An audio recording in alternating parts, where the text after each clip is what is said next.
하나님 말씀은 마태복음 10장입니다. 1절로 15절까지 함께 읽겠습니다. 예수께서 그의 12제자를 부르사 더러운 귀신을 쫓아내며 모든 병과 모든 약한 것을 고치는 권능을 주시니라. 12사도의 이름은 이러하니 베드로라 하는 시몬을 비롯하여 그의 형제 안드레와 세베대의 아들 야고보와 그의 형제 요한, 빌립과 바돌로메, 도마와 세리 마테, 알페오의 아들 야고보와 다데오, 가나나인 시몬 및 가룟 유다 곧 예수를 판 자라. 예수께서 이 12를 내보내시며 명하여 이르시되 이방인의 길로도 가지 말고 사마리아인의 고을에도 들어가지 말고 오히려 이스라엘 집에 잃어버린 양에게로 가라. 가면서 전파하여 말하되 천국이 가까이 왔다 하고 병든 자를 고치며 죽은 자를 살리며 나병 환자를 깨끗하게 하며 귀신을 쫓아내되 너희가 거저 받았으니 거저 주라. 너희 전대에 금이나 은이나 동을 가지지 말고 여행을 위하여 배낭이나 두벌 옷이나 신이나 지팡이를 가지지 말라. 이는 일꾼이 자기의 먹을 것 받는 것이 마땅함이라. 어떤 성이나 마을에 들어가든지 그 중에 합당한 자를 찾아내어 너희가 떠나가기까지 거기서 머물라. 또 그 집에 들어가면서 평안하기를 빌라. 그 집이 이에 합당하면 너희 빈 평안이 거기 임할 것이요 만일 합당하지 아니하면 그 평안이 너희에게 돌아올 것이니라. 누구든지 너희를 영접하지도 아니하고 너희 말을 듣지도 아니하거든 그 집이나 성에서 나가 너희 발의 먼지를 떨어버리라. 내가 진실로 너희에게 이르노니 심판날에 소돔과 고모라 땅이 그 성보다 견디기 쉬우리라. 아멘. 성경을 읽고 또 성경 말씀을 통해서 또 설교를 하는 자가, 성경을 읽는 자나 또 그 말씀을 설교를 하는 자가 말씀을 전할 때 실수하는 경우가 좀 있습니다.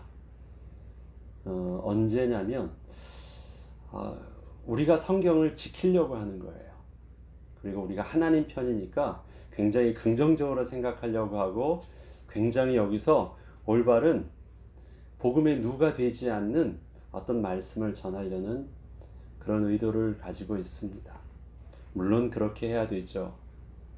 그러다 보니까 성경을 읽을 때요, 그냥 내용적으로 쭉 읽다 보면 이것이 그 내용 안에서 얼핏 그 첫 번째 들어지는 그 세상들이 이게 내가 생각하고 있는 그 올바른 복음의 기준과 맞지 않는 내용처럼 보이는 문맥들이 있습니다. 그러면 그거를 이상하다라고만 하고 그거를 그 말씀대로 하려고 하지 아니하고 나름대로 긍정적으로 해석하려고 하고 나름대로 자꾸 뭔가 성경을 스스로가 변호하려고 하는 경향을 보입니다. 그리고 또 내가 원하는 또 본래 기존적으로 우리가 이것을 통해서 해석했거나 봐왔던 그 생각의 틀을 벗어나지 않고 성경을 지나가려고 합니다. 성경을 읽을 때는 성경이 말하는 것을 우리가 들어야 됩니다. 하나님의 말씀을 말씀하시는 대로 그냥 듣는 연습이 필요합니다. 그런데 그 말씀이 오늘 내게는 굉장히 부정적으로 들리고요. 내게는 이 말씀을 이렇게 전했을 때는 뭔가 복음의 누가 되는 것처럼 보여요. 그런데요, 그게 그렇지 않습니다. 그 문맥에선 그런 것처럼 보여도 그렇게 쓰신 하나님이 계속 말씀을 읽다 보면 그것이 오히려 모순되지 않게 이것이 연결되어지는데 자꾸 긍정적으로 그 다음에 어떤 내가 지키려고 거기다가 의도를 심기 시작하면요, 그때는 뭔가 내가 옳게 잘 말한 것처럼 보이지만 옳게 잘 해석하고 이해한 것처럼 보이지만 자꾸 그것이 그 다음 문맥과 이렇게 부딪히게 돼요. 모순적으로 막 부딪히게 됩니다. 하나하나가. 그럼 여기서 또 만들어내야 돼요. 또 만들어내야 돼요. 또 만들어내야 돼요. 혹시 여러분들은 제가 전하는 말씀이 무엇인지 잘 이해가 덜 될지도 모르겠지만 설교하는 입장에서는요, 그것이 많이 영향을 입힙니다. 그래서 오늘 전할 때는 기존 해석과는 좀 다르고 뭔가 성경을 굉장히 부정적으로 말씀하시네, 그렇게 느껴질 수도 있지만 전 그렇지 않습니다. 성경에 대해서 나만의 어떤 특별한 시각을 하려고 하지 않고요. 제가 틀릴 수 있죠. 그러나 성경을 제가 스스로가 변호하거나 지키려고 하지는 않습니다. 하나님이 말씀하시는 것을 들려지고 보여지고 이해되시는 부분을 그냥 그대로 말씀하려고 합니다. 그런데 그게 오히려 조금 더 읽다 보니까 문맥적으로 앞과 뒤가 나중에 보니까 그게 오히려 하나님이 우리에게 말씀하시려는 어떤 복음을 전하려는 의도가 있으셨구나라는 것들을 더 보게 됩니다. 그래서 혹시 제가 이렇게 설교를 할 때 뭔가 기존과 다른 어떤 부정적인 시각이 느껴지는 것처럼 보여도 제가 모르는 바가 아닙니다. 그러나 그렇게 의도를 가지고 말씀하시는 하나님의 신뢰하고 그냥 말씀을 읽다 보면 하나님이 우리에게 주시는 올바름의 어떤 바른 길로 인도한다는 저희의 믿음을 가지고 하나하나 더 나가기를 원합니다. 오늘 보면 12제자를 주님께서 파송하는 본문이 나옵니다. 12제자의 이름이 나오는 본문이 마태복음에도 있고 누가복음과 또 마가복음에도 나옵니다.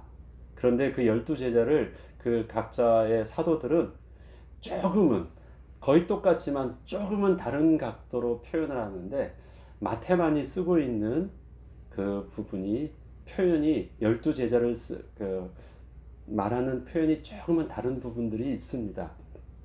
그 12제자를 파송할 때 10장 1절부터 보면 예수께서 그의 12제자를 부르사 더러운 귀신을 쫓아내며 모든 병과 모든 약한 것을 고치는 권능을 주시니라.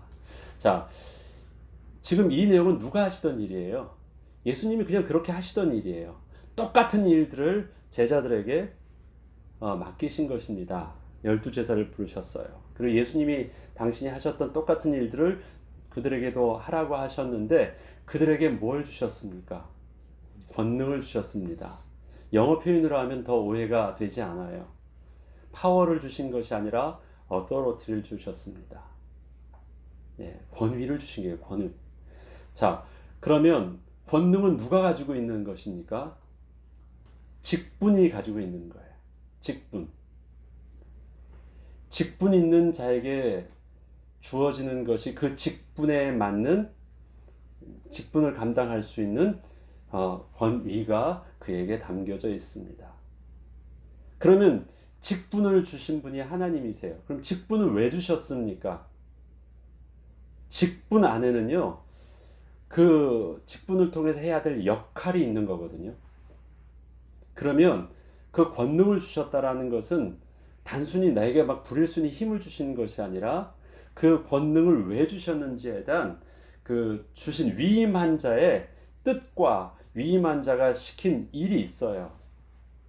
근데 예수님께서 제자들에게 주셨던 그 권능, 그 안에 담겨주신 예수님의 저들에게 지시했던 그 하나님 나라의 일은요, 요한복음 17장에 보면 우리가 알고 있는 내용이 있죠.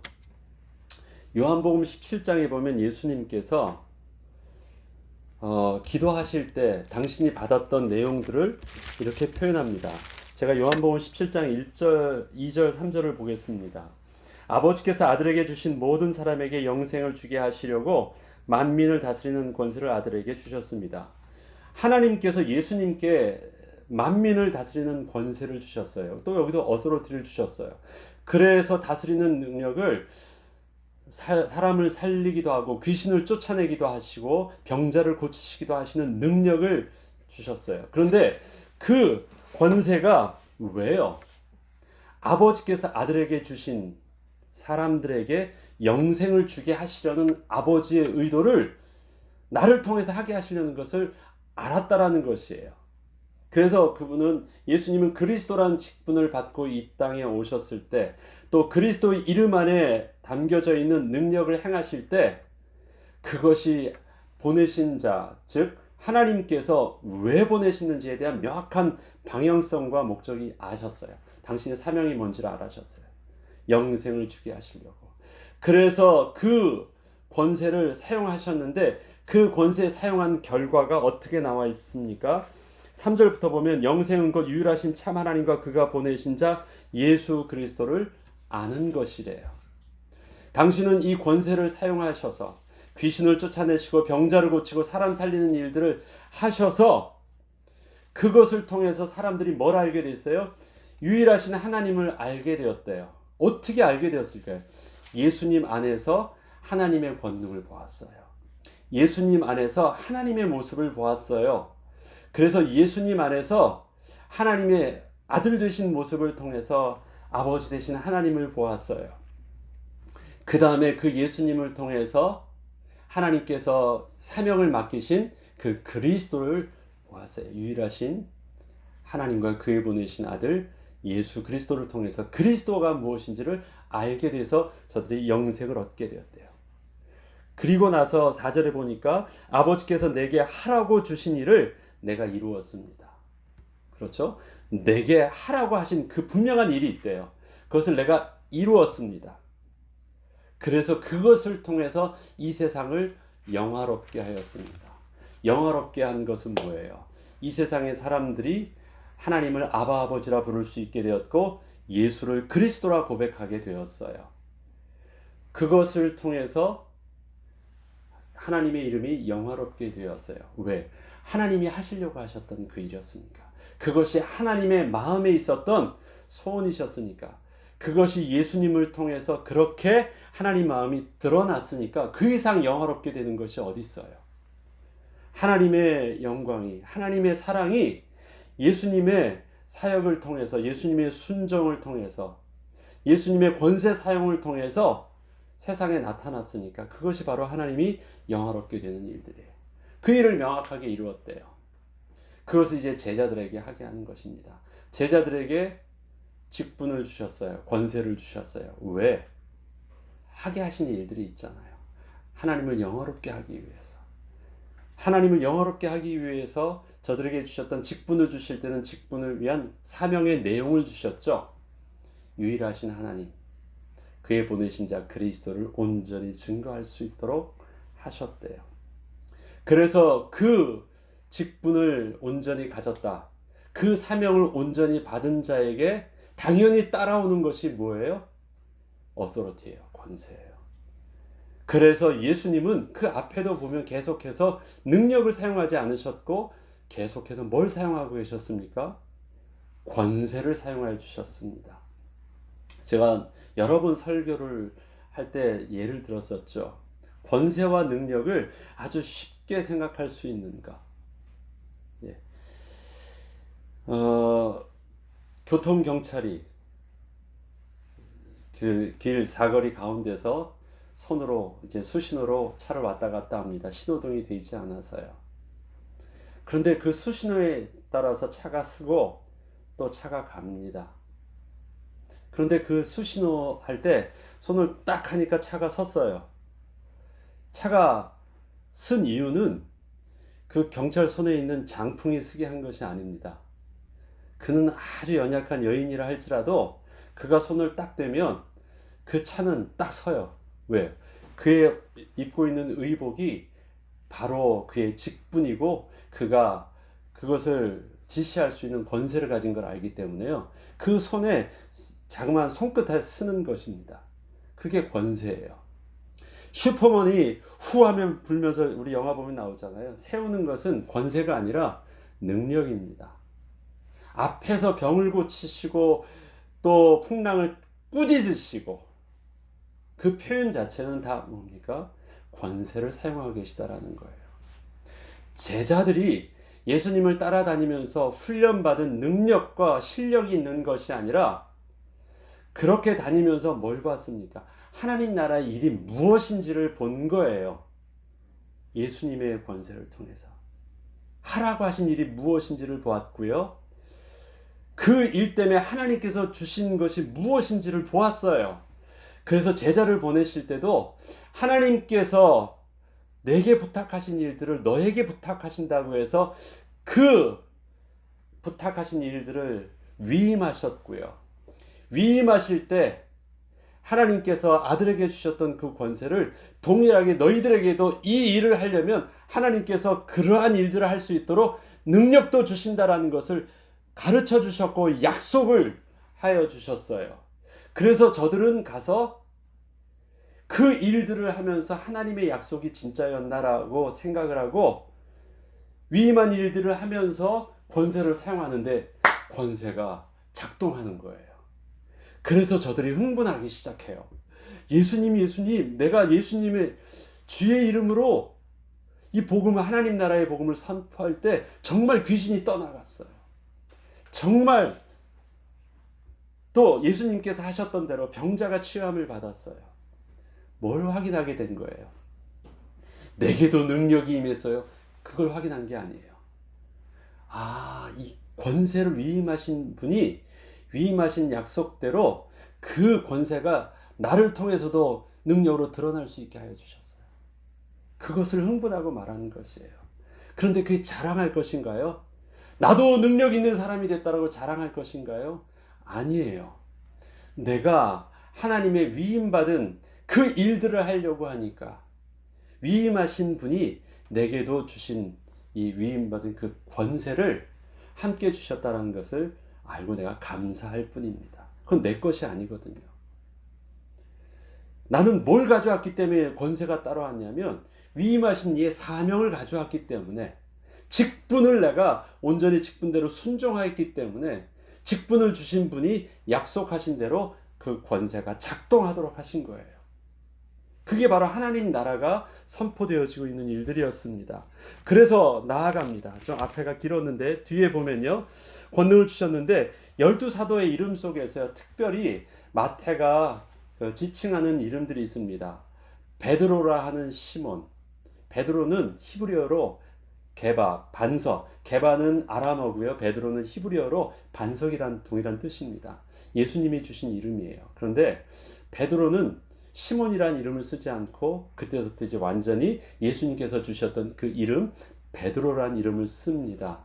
시몬이란 이름이 여기 뒤에 또 한 명이 더 나오죠. 가나나인 시몬이 또 나옵니다. 동명이인인데요. 하나는 베드로로 부르고 하나는 그냥 시몬으로 불렀습니다. 그래서 시몬이라 부를 때는 가나나인, 가나안인이 아니라 가나나인이라 할 때 이 주석을 보면 뭐라고 표현하냐면 열심당원이라는 그 지칭이 가나나인이란 뜻이래요. 다양한 사람을 불렀잖아요. 어부도 부르고 세리도 부르고 다 불렀는데 가나나인이라는 열심당원도 불렀대요. 그 이름이 시몬이에요. 알페오의 아들, 그 다음에 세베대의 아들 하면서 세베대의 아들을 부를 때는요. 그 앞에 이름을 써가지고 그 야고보와 또 요한의 아들 야고보를 이렇게 구분하였습니다. 그래서 그 아버지 이름을 쓸 때는 그 동명이인이 구분하게도 되었습니다. 그런데 그 마태, 마가, 누가가 이 12제자를 하는데 가장 특징적인 이름이 유일하게 마태에만 나오는 복음이 있습니다. 그건 누구냐면 바로 마태를 지칭하는 거예요. 마태복음은 마태가 썼잖아요. 그런데 자기가 자기를 쓸 때요. 뭐라고 오늘 표현하고 있습니까? 세리 마태라고 씁니다. 세리라는 말은 이 훈장이 아니잖아요. 그 당시에는 병든 자, 죄인과 똑같이 취급받는, 소자와 똑같이 취급받는 죄인이었습니다. 세리였습니다. 마태는 그걸 숨기지 않아요. 그 앞에서도 세리와 죄인들이라는 말을 통해서 의도적으로 계속 그것을 반복적으로 드러냅니다. 자기가 자기를 드러내고 있습니다. 그래도 사도로서 사람들 앞에서 어떤 권위 있게 살려면 옛날에 그 좋지도 않은 자기의 행적들을 굳이 그렇게 드러낼 필요가 있을까요? 마태가 이 복음서를 기록하고 있는데 자기가 그 복음서에 자기 이름 앞에 자기가 세리였다라는 것을 그렇게 자꾸 의도적으로 기록하려고 했을까요? 다른 제자들은요, 마태를 그냥 마태로만 기록하고 있습니다. 근데 본인은요, 안 말해도 되는 거 계속 세리와 죄인들 계속 이야기를 합니다. 왜 그럴까요? 자기 자신의 그 모습을 통해서 복음의 누가 되지는 않아요. 자기는 어떤 자예요? 죄인이었던 자예요. 자기는 하나님께 은혜 받은 자예요. 그러한 나를 하나님이 부르셔서 위임된 권세를 주신 것이고, 그러한 죄인인 나를 통해서도 하나님 나라의 복음을 전파하는 제자로 부르셨대요. 특별히 10장 1절에 보면 예수께서 그의 12제자를 부르셨다고 하는데요. 2절에선 그 12제자를 나열할 때 그 12제자라고 표현하지 않고 뭐라고 하죠? 12사도라고 말을 하고 있습니다. 의도적으로 쓴 표현이잖아요. 사도, 아포스톨로스는 그 다음에 엠베스더라는 뜻으로도 같은 뜻이잖아요. 영어로요. 보냄을 받은 자. 그러면 왕으로부터 보냄을 받은 자는 거기에는 어떤 권위가 있습니까? 그 나라의 대사가 있는 그 나라의 대사가 가면요, 그 나라의 국기가 걸려요. 유엔에 가서도 그 나라를 대표하는 사람이 갔는데 그 나라의 국기가 걸립니다. 그리고 그 대사는요, 자기 뜻을 말하지 않아요. 앞에서 단판 지고 대사끼리 단판을 져도 지금은 직통 라인을 통해서도 다 최고 권위자의 명령을 따르죠. 그런데 그렇기 때문에 그 대사 안에는 나라의 권위가 담겨져 있습니다. 그런 권위를 가지고 보냄을 가지고 받은 자예요. 그래서 분명히 주님 앞에 설 때는 제자였는데 주님께서 그들을 보내실 때는요, 그들의 모습을 사도라고 표현해요. 보냄을 받은 자라는 거예요. 그 안에 담겨져 있는 게 위임받은 직분이고, 직분 안에 담겨져 있는 게 권능입니다. 사도가 권능 있는 특별한 사람이라고요? 아니에요. 권능에 초점을 맞추지 마시고요. 그는 하나님의 뜻을 위임받은 자다라는 그 사명에 초점을 가지고 봐야 됩니다. 이러한 12제자와 사도들이 내보내시며 이렇게 말씀하셨습니다. 이 12를 내보내시며 명하여 이르시되 이방인의 길로도 가지 말고 사마리아인의 고래에 들어가지도 말고 오히려 이스라엘 집에 잃어버린 양에게로 가라. 그러면 이방인 전도도 하지 말고 사마리아 전도도 하지 말고 너희 동족 유대인 전도하라, 이 말을 할까요? 그렇지 않습니다. 이게 오해되지 않고 6절부터 보죠. 이스라엘 집에 잃어버린 양에게로 가라라고 말씀하실 때요, 19장 36절을 보면요, 무리를 보시고 불쌍히 여기시니 이는 그들이 목자 없는 양과 같이 고생하며 기진함이라. 목자 없는 양이 왜 고생하며 기진할까요? 잃어버린 양이니까. 그가 목자를 잃어버렸으니까. 그래서 어디로 가야 될지 모르는 양이니까. 그래서 목자를 따라갔다면 목자를 따라 푸른 초장에 갔을 것이고, 목자를 따라 안전히 그의 이젠 집으로 들어갔을 텐데, 목자가 이젠 다 하고 집으로 딱 와서 저녁에 보니까 뭐가 없어요. 양이 한 마리가 없는 거예요. 그래서 어디로 갔는지 몰라요. 그럼 목자가 양을 찾아, 잃어버린 양을 찾는 것입니다. 여기 표현이 그것이에요. 이스라엘 집에 잃어버린 양에게로 가라. 이스라엘 집으로 가라는 말이에요. 이스라엘 집에 잃어버린 양에게로 가는 거예요. 이스라엘 집의 소유예요. 하나님 나라의 소유예요. 하나님께서 택하신 자예요. 하나님께서 보내신 자예요. 하나님께서 아들에게 주신 사람이잖아요. 하나님께서 택하신 자예요. 그가 유대인일 수도 있고요, 그가 이방인일 수도 있어요. 창세전부터 계획한 자가 누군지 몰라요.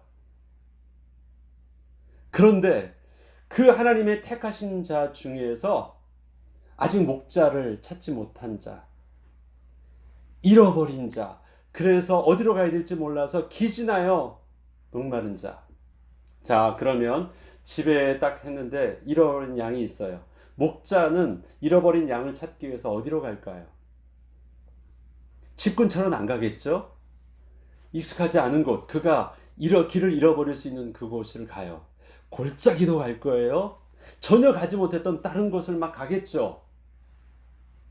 그러면 지금 간다고 하면요, 잃어버린 양과 같은 하나님의 사람, 이스라엘의 하나님의 선택된 백성을 찾기 위해서는 어디로 가야 돼요?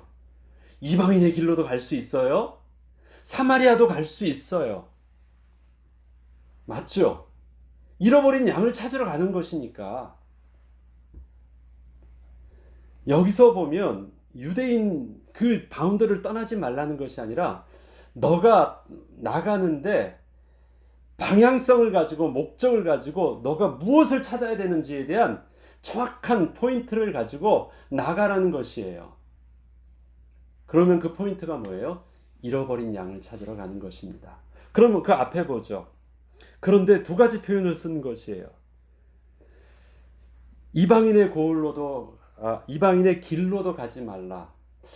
내가 주님이 파송했는데 보냄을 받았는데 어디로 가야 되지 하면서 쭉 보니까 지금 내가 있는 유대인의 그 땅에서요, 하나님의 백성의 땅에서 이스라엘을 떠나서 보는 모든 길이 다 뭐예요?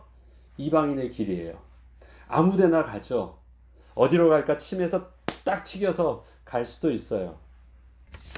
이방인의 길로도 가지 말라는 것은요, 아무데나 들어가려고 하지 말라는 거예요. 아무 길이나. 아무튼 가잖아요. 사명을 받았으니까 가잖아요. 아무 길로도 딱 하면은 다 가는 모든 길이 그냥 다 여기를 떠나는 모든 길이 다 이방인의 길이에요. 그 길 중에 하나. 그러면 또 사마리아인의 그 고을로도 들어가지 말래요. 내가 목표를 세웠어요. 그래도 특별한 곳으로 가겠다라고 정한 곳. 그 중에서 제일 그래도 우리랑 나름대로 가까운 곳이 또 백성이면서도 우리가 아직 나름대로 가까운 곳이 사마리아니까 사마리아 고을로도 가겠다. 아무 생각 없이 어디나 딱 춤튀기면서 갈 것도 아니고요. 또 하나는 뭐냐면 잘못된 목표를 세우지도 말라는 것이에요. 어디든 목표를 딱 세웠어요. 아무 길로 가지 않는 목표를 세운 길이 사마리아예요. 그런데 그 사마리아로도 가지 말래요. 이방인의 길로도 갈 수 있고요. 사마리아로도 들어갈 수 있어요. 예수님은 그렇게 가셨어요. 건너서 귀신 들린 자를 찾는 이방인의 땅으로 배를 타고 가기도 하셨고요. 제자들은 돌아서 가겠다고 하는데도 예수님께서는 사마리아 땅으로 들어가기도 하셨어요. 예수님도 가셨는데 예수님이 그렇게 하실 때는요, 이유가 있으셨어요. 건너가셔서 분명한 귀신 들린 자를 치유하시는 이유가 있으셨고요. 그 다음에 사마리아 땅에 들어가서 우물가에서 사마리아의 여인을 만나서 그를 통해서 사마리아의 온 땅에 복음 증거되어지는 잃어버린 자를 찾으러 주님께서는 가셨습니다. 이방인의 길과 사마리아 땅이 중요한 것이 아니라 그 땅을 왜 가느냐, 그 땅에 정확한 목표를 가지고 가는 것입니다. 그 길이 없다면 아무 길로 간다고 해서 아무튼 내가 복음을 전한다고 해서 될 일도 아니고요. 내가 이렇게 하겠다고 정해야 될 것도 아닙니다. 하나님께서 내게 정하게 하신 것이 있습니다. 아버지께서 아들에게 맡기신 자를, 또 아버지께서 우리에게 맡기신 하나님의 백성을 찾을 수 있는 눈을 열어주시고 만날 수 있는 자를 열어주시옵소서. 그리고 그 속에서 하나님이 잃어버리셨던 하나님의 백성의 얼굴을 내게 보게 하옵소서. 예수님은 많은 무리들이 모였습니다. 그에게 오셨어도 예수님은 어떻게 그들을 통해서 구원 얻는 믿음 가진 자를 보았습니다. 여기서 본문을 보면요, 그들에게 가서 천국이 가까웠다라고 말하래요. 그러면 반응해야 한대요. 천국이 가까웠다 그럼 뭐예요? 하나님의 통치가 시작되었다. 하나님의 새로운 법이 작동하기 시작한다. 하나님의 권세가 작동되어진다. 그 권세 아래에 무릎 꿇을 수 있는 자, 그 권세 아래에서 은혜를 받을 자를 부르는 것입니다. 이때 하나님 나라의 권세를, 하나님 나라를 선포할 때 이것에 반응했던 사람들이 백부장이었고 회당장이었고 또 혈루병자였고 또 중풍병자를 데리고 왔던 사람들이었습니다. 그들이 모였어요. 여기서는 이렇게 말합니다. 그들에게 가서 병든 자를 고치며 죽은 자를 살리며 나병 환자를 깨끗하게 하며 귀신을 쫓아내되 너희가 거저받았으니 거저주라. 그 앞에 다 했던 일들이시죠? 병든 자를 고치기도 하셨어요. 또 죽은 자를 살리기도 하셨죠. 나병 환자를 깨끗하게 하셨죠. 중풍병자, 나병 환자, 야이로의 딸, 그 다음에 귀신, 다 앞에서 하셨던 일들이에요. 그것을 너희들도 그렇게 하는데 거저받았으니 거저주어라. 거저받았으니 거저줄 수 있는 건 내가 왜 거저주어 받았습니까? 나에게 공적인 일을 맡기신 거니까. 사사로운 일들을 하지 말래요. 사사롭게 너의 일을 위해서 그 일들을 맡긴 것이 아니라 너는 공인답게 직분을 맡은 자답게 그렇게 하는 것입니다. 내가 지금 뭔가를 받는다라는 것, 대가를 받는다는 것은 누구 일이기 때문에 내가 대가를 받아요? 내 일이면 내가 대가를 받아야 돼요. 나의 삶을 내가 책임져야 되니까. 그건 마땅한 거예요. 그런데 내가 대가를 받지 않아요. 그러면서도 받는 것은 대가로 받는 것이 아니라 공적인 일을 하나님 나라인 줄 알고 그 일들을 하나님 나라 맡은 자가 그 일들을 할 수 있도록 주어지는 공적인 것은 그들이 받고 그것을 통해서 공적인 일을 하는데 거저 받았다. 그러니까 그렇지 않은 내가 사사로이 나를 위해서 내가 주는 것처럼 주어서도 안 되고 그것 때문에 내가 받는 것처럼 받아서도 안 되는 일이라는 것입니다. 어떤 성이나 마을로 들어가든지 그 중에 합당한 자를 찾아내어 너희가 떠나기까지 거기서 머물라. 여기서 합당한 자는 누구예요? 그러면 그 앞에 계속 주님께서 오늘 제자들에게 말씀하시는 합당한 자는 누구예요? 잃어버린 자예요. 돈 많은 자도 아니고요. 자기를 잘 대접해 주는 자도 아니에요. 내가 그 안에 들어가서 거할 수 있는 뭔가 기댈 곳이 있는 자, 뭐 이런 것도 아닙니다. 잃어버린 자예요. 나를 환대하는 자가 아니에요. 잃어버린 자예요. 합당한 자예요. 나에게 하나님 나라의 대사라는 것을 아는 자예요. 그 다음에 하나님 나라의 천국 복음을 전했을 때 그것에 반응하는 자예요. 예수님은 그들이 초청할 때 다른 데 아무 데나 가지 않으셨는데요. 그들이 초청할 때는 친히 들어가려고 하셨어요. 그래서 들어가려고 했던 자가 백부장, 회당장 다 할 때는 그 집에 들어가셨거든요. 합당한 자에게 들어갔습니다. 그리고 너희가 떠나기까지 거기 머물라. 그 집에 들어가면서 평안하기를 빌라. 여기서 평안하기를 빌라라는 그 말씀 안에 이 평안은 어떤 평안일까요? 예수님께서 그 각 가정마다 사람들마다 저들 속에서 저들이 두려워하고 고통을 당하고 가난하고 삶의 곤고함 속에 힘든 자들은 평안함이 없는 자들입니다. 그들을 들어가서 그들의 평안할 수 없는 그들의 형편을요 치유하기를 빌라 하는 것입니다. 그냥 단순히 피스가 아니에요. 야이로의 집에 가니까 평안할 수 없는 슬픔이 그 안에 있잖아요. 그래서 그 집에 갔을 때는 어떻게 해줍니까? 회당장 집에 갔을 때는 또 그 딸을 살리기도 하십니다. 백부장에게 있어서는 그의 종을 살리기도 하십니다. 또 베드로의 장모의 집에 가서는 열병을 고쳐주시기도 하십니다. 다 어떤 일들이에요? 평안하게 회복시켜 주시는 일입니다.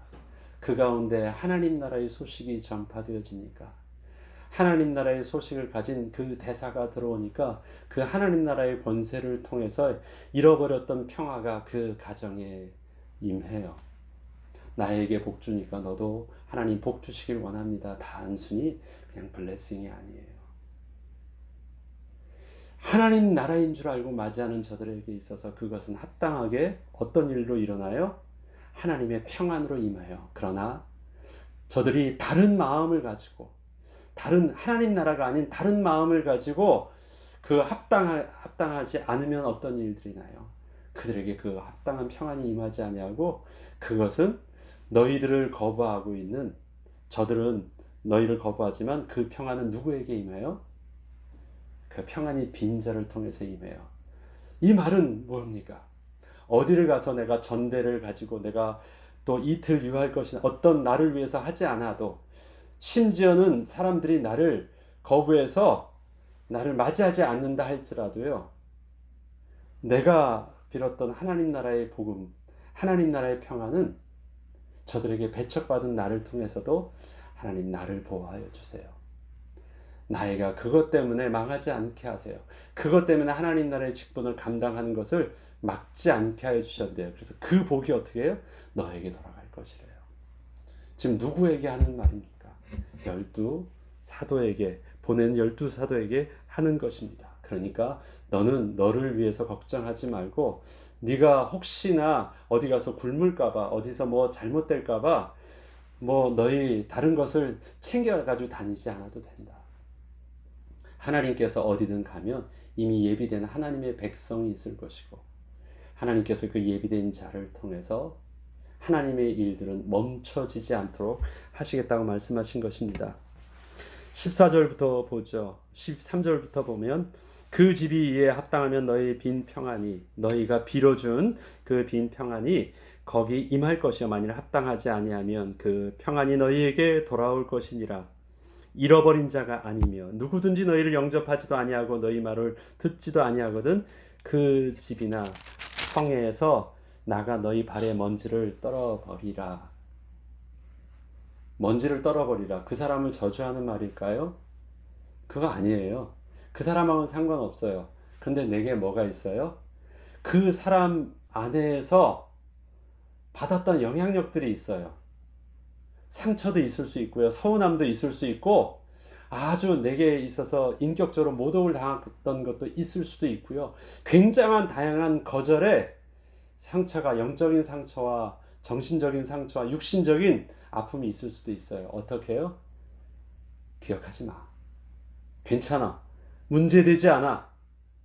그것 때문에 나가는 그 어떤 것에 먼지 하나라도, 어떤 조그만 거라도 거기서 영향받지 마. 잊어버려. 내려놔. 괜찮아. 말씀하십니다. 그리고 어떻게 해요? 또 새로운 곳으로 가. 우리의 삶의 사역 속에 참 그런 상처가 있잖아요. 내 선한 의도와 상관없이 내가 주려고 하는 이 복음의 비밀도 모르고 난 정직하게 충심으로 한 것인데, 그것이 오히려 다른 뜻으로 받아들여지고 내게 다르게 반응되어질 수 있잖아요. 그게 우리에게 상처예요. 하나님의 선한 일들과 하나님의 귀한 일을 맡겨준 우리에게 일어날 상처예요. 그 상처는 어떻게 해요? 먼지 하나도 남기지 말래요. 괜찮대요. 다 털어버리래요. 털어버리는 것은요, 어떻게 내가 의도적으로 해야 돼요. 털어요. 서운한 것도 다 털어요. 하나님 이거 서운했어요. 털어버릴게요. 하나님 이거 서운할게요. 이걸로 털어버릴게요. 하나님, 그리고 다시 깨끗함을 가지고 하나님의 합당한 자, 예비된 자를 향하여 잃어버린 자를 통해서 새롭게 깔끔하게 다시 출발하게 해주세요. 제자들을 맡기시고 하신 일들입니다. 이 일에 제자들이 나갔다 와서 주님 앞에서 막 흥분하면서 주님 앞에 또 그 응답을 누리는 내용들이 또 나오잖아요. 우리에게 동일한 제자의 위임된 권세를 주셨습니다. 우리의 권세가 하나님이 주신 위임된 권세인 줄 알고 사명을 가지고 더 잘 사용하고 하나님 나라의 영광을 주님이 그렇게 보여주셨던 것처럼 우리를 통해서도 그리스도의 역사가, 주께서 이 땅에서 복음 때문에 베풀었던 그 역사가 우리의 만남을 통해서도 온전히 드러나는 능력의 제자로 서게 하옵소서. 기도하고 응답받는 저와 여러분 되길 주 이름으로 축원합니다. 주기도문으로 마치겠습니다.